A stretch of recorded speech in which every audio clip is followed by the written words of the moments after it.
siang ini? Baik. Syukur ya. Nah, baik.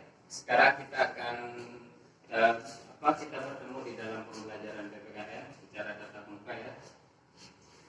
Syukur pemerintah memberikan kebijakan kepada kita untuk kita bisa melakukan pembelajaran secara langsung atau pembelajaran luring istilahnya ya. Baik, untuk mengawali kegiatan kita pada hari ini, kita awali dulu dengan doa. Saya minta Rosi ya untuk memimpin kita berdoa siang hari ini. Sebelum Silakan mulai Rosi. hari ini, marilah kita membaca doa dimulai.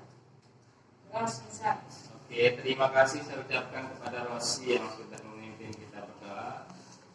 Nah, itu doa tadi itu sebagai bentuk atau menumbuhkan sikap spiritual bahasanya ya, selaku warga negara sebagai makhluk Tuhan yang maha kuasa. Selanjutnya saya meminta atau kita bersama-sama menyanyikan salah satu lagu wajib nasional yaitu Garuda Pancasila ya. Ini semata-mata dalam rangka menumbuhkan semangat nasionalisme kita, semangat cinta kepada bangsa dan negara. Ada yang siap mungkin jadi jadikannya? Ada yang siap? Puspita? Oke, kalau alhamdulillah silakan kita sama-sama. Saya mohon berdiri, kami kata berdiri.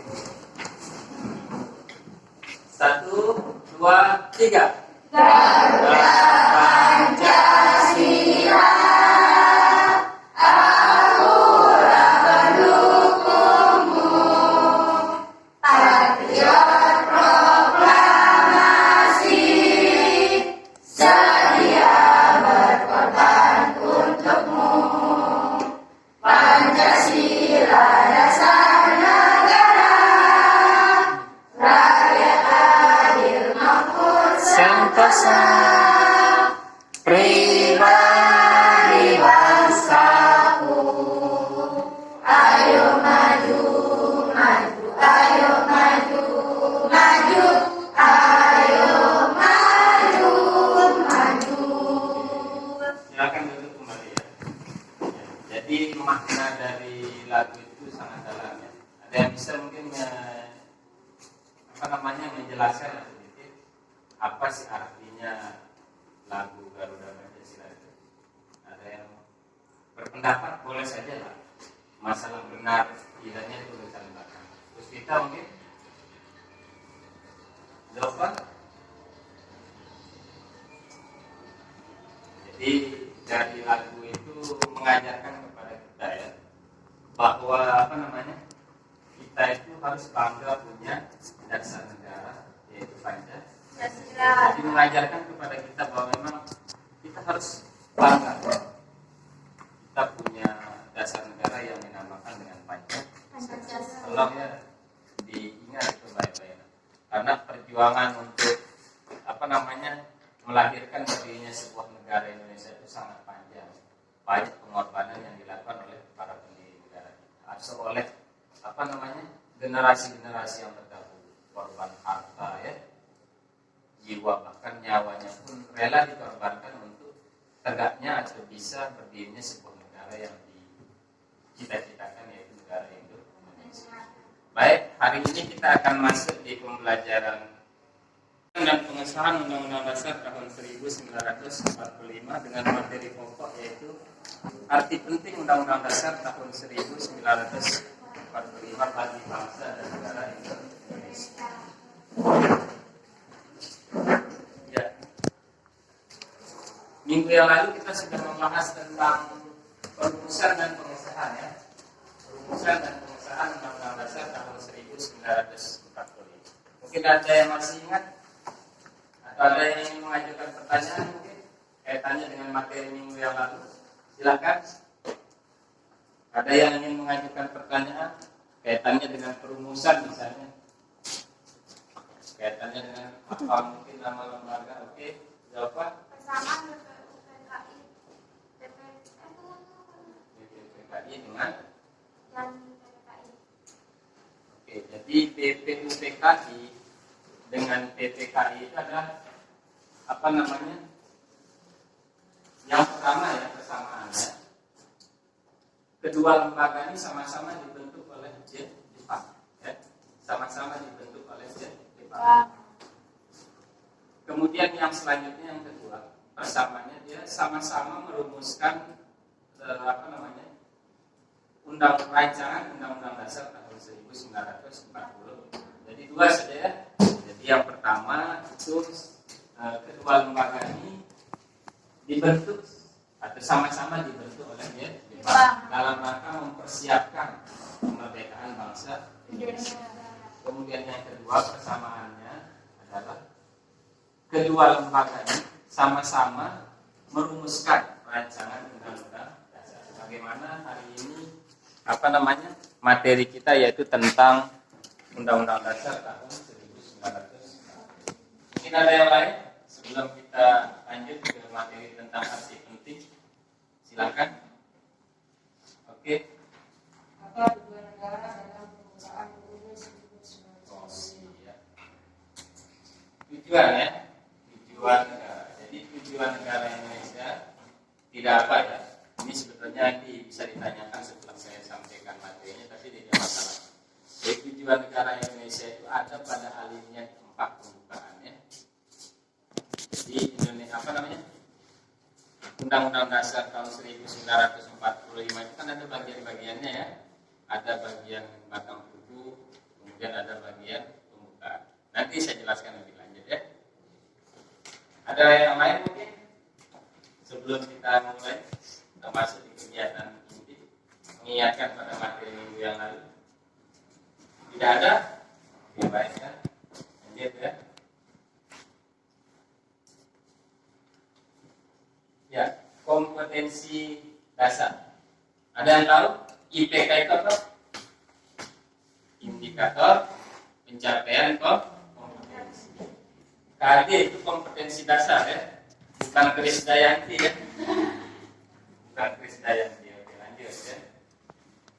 Nah, IPK itu ada 4. Yang pertama sikap spiritual, kemudian yang kedua sikap sosial, yang ketiga pengetahuan, dan yang keempat adalah keterampilan.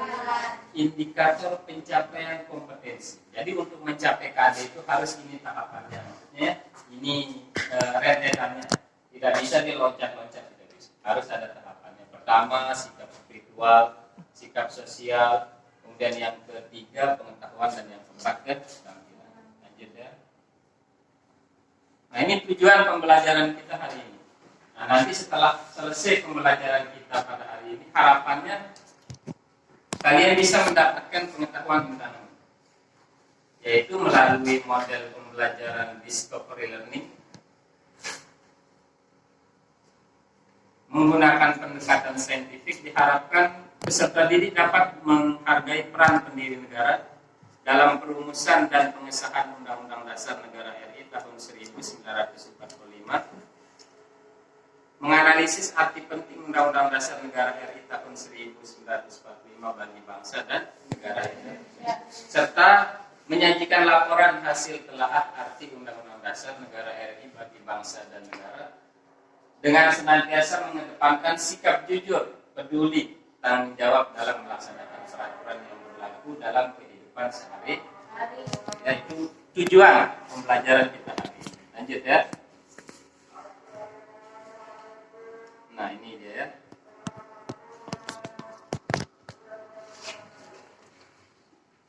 Ada yang bisa membacakan ini?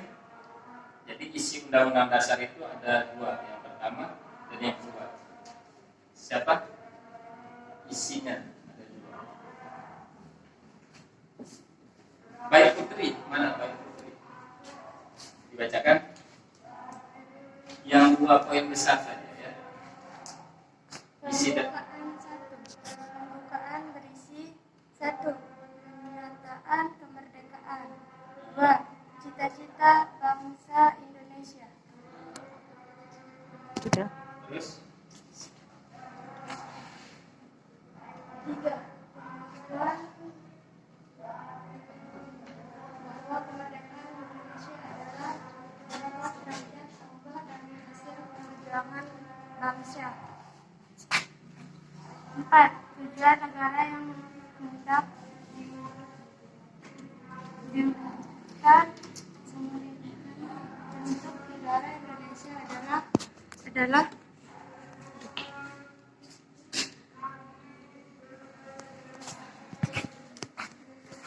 dasar Oke ya. jalannya Jadi yang pertama negara dan pokok-pokok pikiran. sudah ya. Terima kasih kepada Baik Putri. Jadi yang pertama tadi pembukaan itu bagian daripada Undang-Undang Dasar. Yang kedua adalah pasalnya. Ini ada mengatur tentang banyak hal ya. Ini pasal-pasal yang ada di dalam Undang-Undang Dasar tahun 1945. Lanjut ya. Nah, ini kedudukan. Kenapa Undang-Undang Dasar ini paling tinggi? Ada yang bisa menjawab? Atau mengapa Undang-Undang Dasar negara RI itu mempunyai kedudukan yang paling tinggi?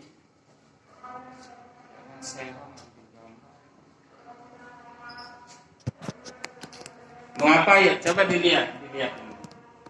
Ini Undang-Undang Dasar ini paling tinggi kedudukannya, atau paling tinggi dia di antara peraturan-peraturan yang ada.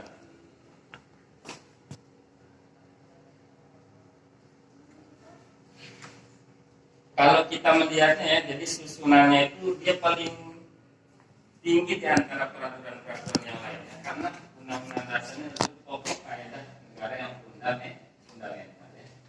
Jadi peraturan-peraturan yang ada di bawahnya itu tidak boleh dia bertentangan, ya. Tidak boleh dia berlawanan dengan isi daripada Undang-Undang Dasar. Ketetapan MPR, kemudian undang-undang atau perpu, peraturan pemerintah biasa disingkat PP ya, kemudian peraturan presiden, perda provinsi, dan peraturan daerah kabupaten. Nah, sampai tingkat desa ada namanya peraturan desa. Jadi yang mengatur kita di tingkat desa itu adalah peraturan desa. Nah, dikira ya Pak Kepala Desa bertindak semau-mau, ada peraturan yang mengatur. Lanjut ya. Nah, ini gambar orang lagi ngapain kira-kira? Ada yang bisa menjawab nggak ini? Ini menggambarkan tentang apa nih? Mungkin ayo kelompok 2. Ini menggambarkan tentang apa? Menggambarkan tentang apa? Coba dilihat gambar ini. Gambar yang orang lagi doa, kemudian di bawahnya ada polisi ya. Ada kayaknya Pak Kepala Desa itu ya. Itu menggambarkan arti penting Undang-Undang Dasar. Arti penting Undang-Undang Negara Republik Indonesia tahun 1945 bagi bangsa Indonesia. Oke, jadi itu gambar itu menunjukkan arti penting Undang-Undang Dasar Negara RI tahun 1945 bagi bangsa Indonesia untuk menciptakan keharmonisan pemerintah dengan misalnya kelihatan ya, ada rakyat, ada pemerintah saling bekerja sama ya, jadi harmonis dia, tidak dia berkelahi. Begitu juga dengan gambar yang kedua ya, lanjut ya. Nah, ini penjelasannya kelihatan ya. Oke, lanjut, nanti lebih jelas saya akan bagikan lewat bahan ajar ya. Nah, ini orang lagi ngapain kira-kira? Ada yang bisa jawab nggak ini? Ya, demo ya, demo. Atau bahasa yang sehari-hari berunjuk rasa. Orang sedang berunjuk rasa. Mengapa orang berunjuk rasa kira-kira? Atau mengapa orang sampai pergi demo, sampai mau ikut berunjuk rasa kira-kira kenapa? Untuk menuntut hak. Jadi orang pergi berunjuk rasa, berdemonstrasi itu dalam rangka ini ya. Ya, benar ya, menjadi landasan warga negara untuk menuntut hak. Karena walaupun jadi pemerintah kadang ada saja pasti masalahnya ya. Ada aja kekeliruannya, jadi perlu diingatkan. Itu maksudnya adanya unjuk rasa itu ya. Mengingatkan pemerintah, siapa tahu ada perilaku atau kebijakannya yang tidak berpihak kepada ingat demo atau unjuk rasa itu pilihan terakhir ya. Jangan sedikit-dikit demo ya, sedikit-dikit mau diajak nanti untuk pergi unjuk rasa, jangan. Jadi demo atau unjuk rasa itu adalah pilihan terakhir ya. Setelah negosiasi atau pembicaraan secara berdiskusi atau musyawarah mufakat itu menemui jalan buntu ya. Kalau terpaksa baru demo ya. Jangan sedikit-dikit demo nanti Puspita paling senang misalnya, jangan ya. Harus musyawarah dulu, negosiasi dulu, baru ambil jalan demonstrasi aja ya. Nah, ini penjelasannya. Oke. Selanjutnya ini lagi ngapain kira-kira ini? Ini dia nih. Itu siapa itu kira-kira? Yang akan bendera itu peserta didik atau apa? Kemudian gambar yang kedua itu apa? Ada lambang apa itu? Apa bineka? Burung Garuda. Jadi Garuda itu adalah apanya negara kita? Lambang. Iya, lambang. Semua negara punya lambang ya. Amerika juga punya lambang, Malaysia juga punya negara, lambang negara. Nah, kalau negara Indonesia punya lambang adalah burung Garuda. Nanti kalian bisa tanyakan sama Bapak Ibu guru sejarah, kenapa kira-kira sampai burung Garuda diambil menjadi lambang negara kita ya? Itu bisa ditanyakan. Jadi PR-nya ini mungkin atau minta penjelasan lebih lanjut. Siapa tahu guru sejarah lebih mengetahui tentang hal itu ya. Kenapa sampai burung Garuda diambil menjadi lambang ya? Kenapa enggak burung kakatua atau burung-burung yang lain saja? Ya? Nah, jadi burung Garuda kemudian bendera yang dipegang sama peserta didik itu adalah merupakan alat pemersatu bangsa. Jadi dia mempersatukan kita. Kita boleh beda suku, boleh beda bahasa ya, boleh beda agama, tetapi tetap ada yang menjadikan kita satu, yaitu bendera dan lambang negara. Sehingga ini sebagai alat pemersatu. Ini penjelasannya ya. Lanjut ya. Nanti kalau ada yang perlu ditanyakan silakan ditanya. Nah ini apa ini kira-kira? Membayar Pak. Kemudian yang di bawah itu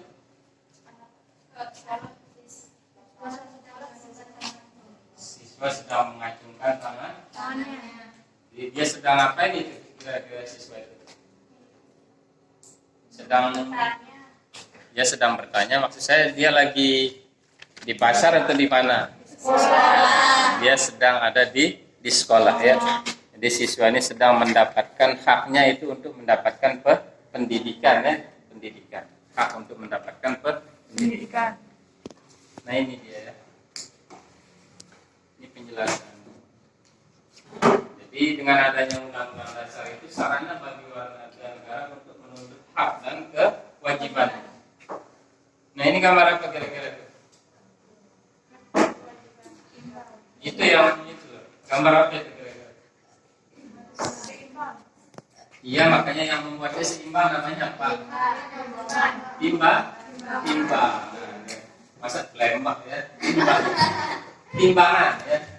Jadi kalau digambarkan antara hak dan kewajiban itu harus seimbang. Tidak boleh ada yang berat sebelah. Artinya misalnya kewajiban terlalu berat, kemudian haknya ada. Artinya orang boleh menuntut haknya kalau sudah melaksanakan kewajiban.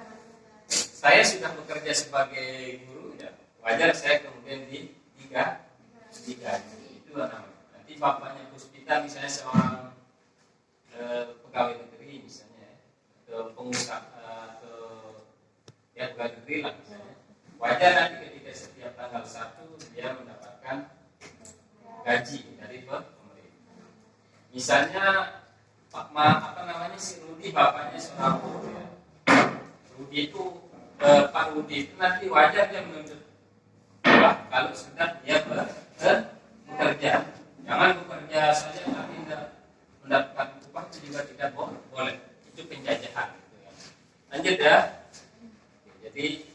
keseimbangan itu menggambarkan antara hak dan kewajiban harus seimbang, jangan berat sebelah. Nah ini dia, ini orang lagi apa yang kira-kira ini? Nah ini yang baru baju oranye itu dia lagi diapain kira-kira? Sebelum disidang kan ada polisi ya, kemudian oleh polisi dia dibawakan barang bukti ini, dia melakukan kejahatan yang dilakukan namanya apa kira-kira? Korupsi ya.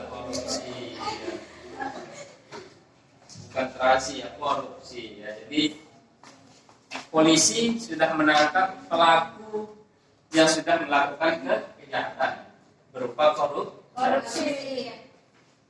Nanti si Lukman kalau tidak percaya bisa membuktikan ya Man ya. Kamu bisa membuktikan kalau mau pakai baju yang warna oranye itu juga bagus ya. Nanti kalau udah menjadi pejabat kamu nasibnya bagus. Korupsi saja ya. Pasti akan begitu sudah yang kamu alami. Nah ini ya, ini kemudian gambar yang ada amplopnya itu apa? Itu gambar apa itu? Uang. Nah, ini kalau uang paling paham, gambar uang ya.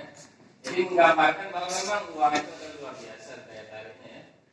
Jadi sangat tertarik, makanya nanti kalau jadi istri yang baik jangan sedikit-sedikit minta uang ya. Nanti suami pusing akhirnya korupsi melakukan tindak kejahatan. Lanjut ya. Itu ya Pak ya. Ada yang lain nanti juga kalau jadi istri yang baik dengan sedikit-sedikit uang ya. Kesempatan dalam kesempitan yaitu melakukan tindakan korupsi. Jadi ini ya mencegah terjadinya penyalahgunaan kekuasaan. Itu arti penting undang-undang dasar bagi negara, mencegah. Lanjut.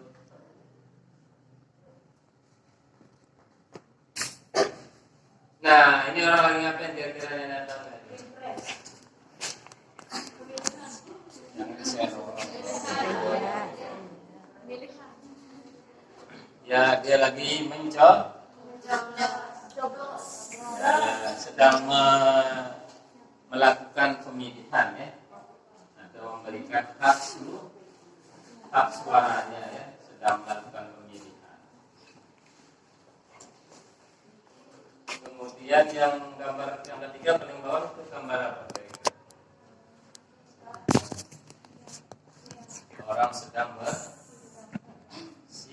siapa yang bersidang kira-kira itu? Siapa? Ya, DPR sedang bersidang. Sidangnya itu paling sedikit dia dilaksanakan 1 tahun sekali. Paling sedikit 1 kali dalam proses. Lanjut ya, ini artinya. Ya, jadi mengatur penyelenggaraan pemerintahan negara. Pemerintahan negara itu menyangkut hak dan kewajiban setiap warga negara. Kan itu orang lagi pemilih memberikan hak suaranya, berarti dia sedang menjalankan haknya sebagai warga negara untuk menentukan pemimpin.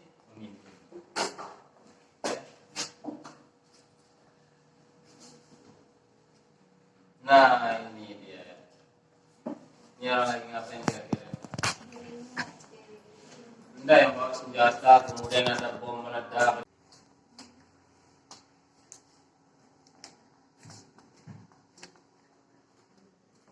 Ini akibat yang selanjutnya. Akibat ketiadaan undang-undang dasar. Bisa dibacakan sama Sylvia. Coba dibacakan, saya 3 poin saja nak. Akibat ketiadaan undang-undang dasar. Sylvia, agak besar namanya. Oh kalau itu Nadila Eka. Mana Nadila? Oke Nadila. Akibat ketiadaan undang-undang negara Indonesia 1945. Warga negara tidak menyadari hak dan kewajibannya. timbulnya konflik antara masyarakat akibat pelanggaran hak orang lain dan melakukan kewajiban.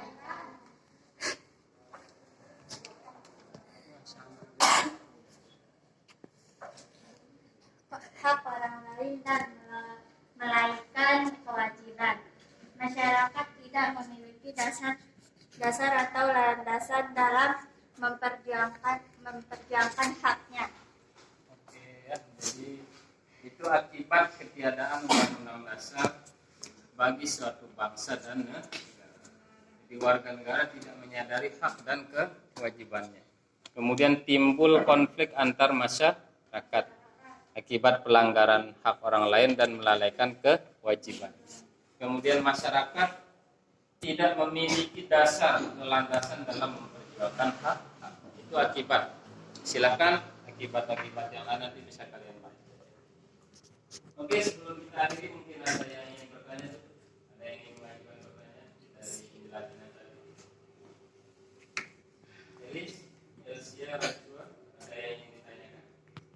Kaitannya dengan gambar mungkin atau apa? Aulia Satifah yang selanjutnya nih. Yang kedua, yang ketiga dari setelah kulit. Reva.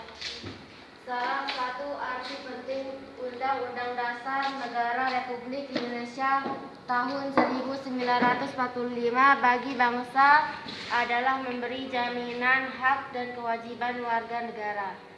Dalam kehidupan bernegara, Undang-Undang Dasar Negara Republik Indonesia tahun 1945 membatasi kewenangan pemerintah sehingga mencegah penyalahgunaan kekuasaan.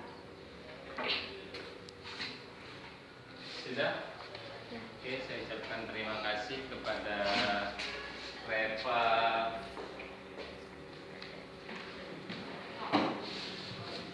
yang sudah membacakan saya kesimpulannya.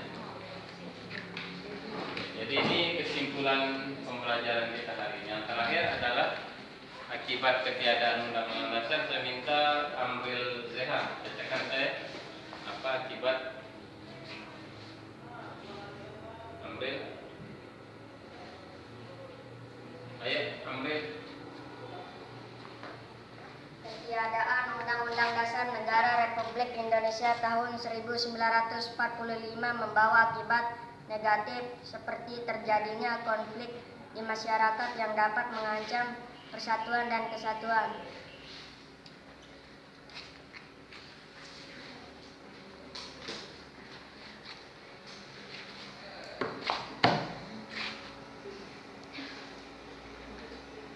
Oke, saya ucapkan terima kasih kepada Khalil dan yang lain. Ada Puspita tadi, ada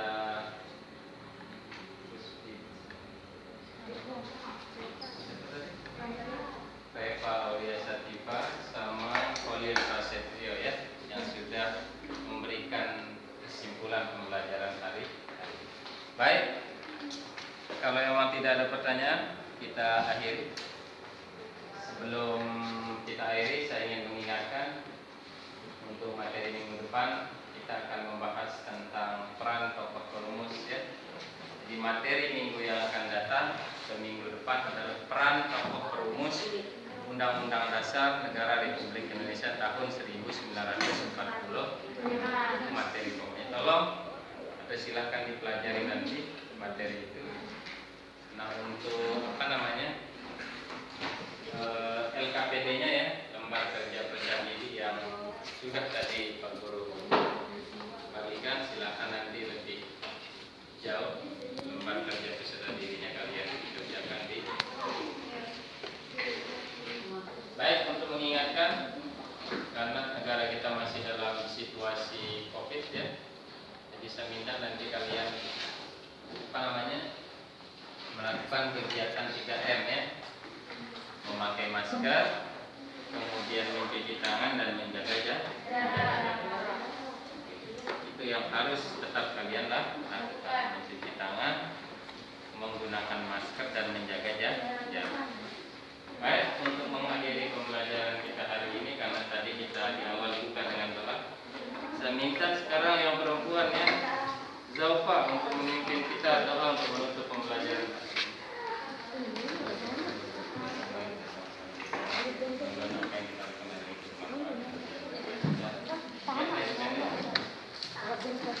Dan untuk mengakhiri pembelajaran pada hari ini, marilah kita berdoa. Berdoa mulai.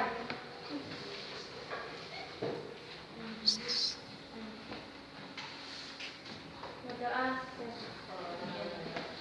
Terima kasih saya ucapkan kepada Zaupa yang telah memimpin kita berdoa. Sekali lagi semoga